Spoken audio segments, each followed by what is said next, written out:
in the Chicagoland area. I want to play for you some sound. This is a WGN producer. This is Chicago's main television and radio outlet.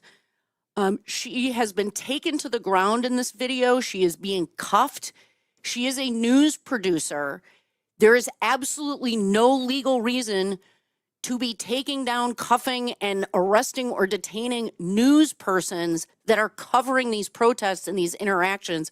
But listen to this sound. There's a person videotaping this. She's on the ground with her hands behind her back, face pressed to the ground, glasses askew, and she's trying to identify herself so that her news outlet can be alerted that she's being illegally detained by ICE. Take a listen. What's your name? Debbie Brockman, I work for WGN.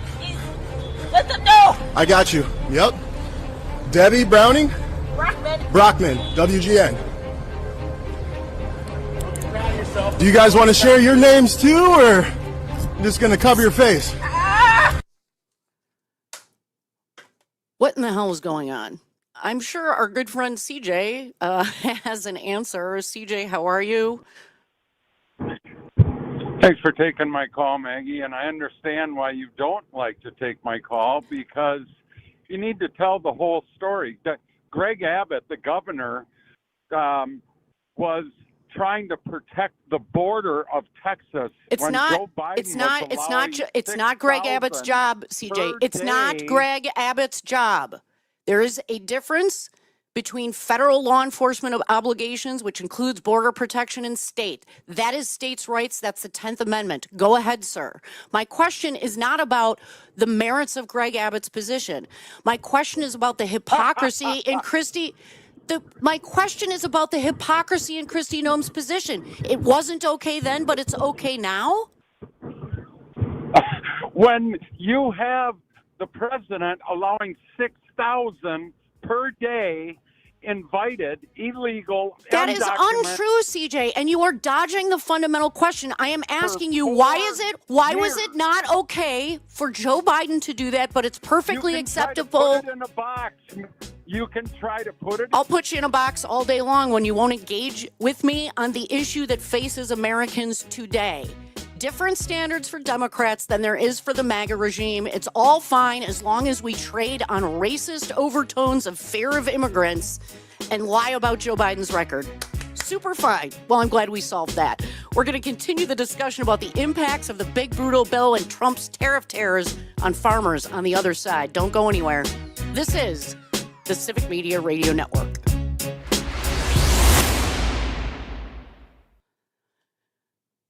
Hey, CJ, I know you want to talk about Greg Abbott and Joe Biden. Listen to me, CJ. You cannot continue to scream at me on the radio or I'm never going to take your call again. Well, my point to you, sir, my point to you, if you can listen to me for a second, is that I am, as a lawyer, I will grant, please listen to me. Otherwise, I will never take your call again. I want to explain to you why it is important for us to focus on what is happening now. Assume that you were correct about all of that, CJ. Assume you were correct. I was correct about all that. Would you shut up for a second and let me ask you what I'm trying to ask you? Why is it okay to do now what was not okay then? As a matter of constitutional law. That's what I'm trying to get to as a lawyer. Because the president was breaking existing law. And the president now isn't breaking existing law, CJ. Why do you think, CJ, first of all, no court found that during Biden's administration. Not a single court found that he was breaking the law as it related to immigration. CJ, name me the court case and the decision where a federal court found that Joe Biden was breaking the law as to immigration enforcement. It doesn't exist. We have now over six. The court, can I name the court case? Yeah, go ahead. Just like it is for the shutdown, page 57, 2141 of the Democrat bill, you guys want to let illegals. Okay, I can't even. I'm trying, CJ, with you. I am trying. But I can't. You can't Maggie, give you me don't the court try. name. You can't You give just me the try to court put case name. people in a Give me the box court case so name they where a won't federal discuss judge the facts. found that Joe Biden was violating the law as it relates to immigration enforcement in his first administration. You say that it's the state's right, then that should have been Abbott's right to protect his state. No, CJ, you have a fundamental misunderstanding of the role of the federal government versus the state government.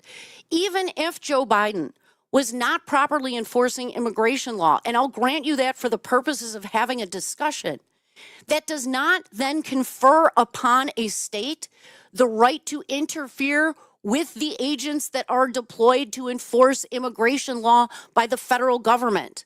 That's the whole point, CJ. Right? You can think, I can think Donald Trump is wrong, and you can think that Joe Biden was wrong. But the point here is that it doesn't matter who was right then or who was right now. The federal government has a role, and the state government is constrained. Can I ask you a question?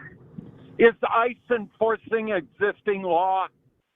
Yes, but I'm not talking about ICE. I'm talking about National Guard deployment, Tell CJ. your listeners that, Maggie. Tell your listeners. I would if you would actually have a discussion with me about the topic at hand. I was talking about the National Guard. That is the court case that I'm referring to. That is the sound clip of Kristi Noem. We're talking about the National Guard. You want to talk about how Joe Biden used ICE agents.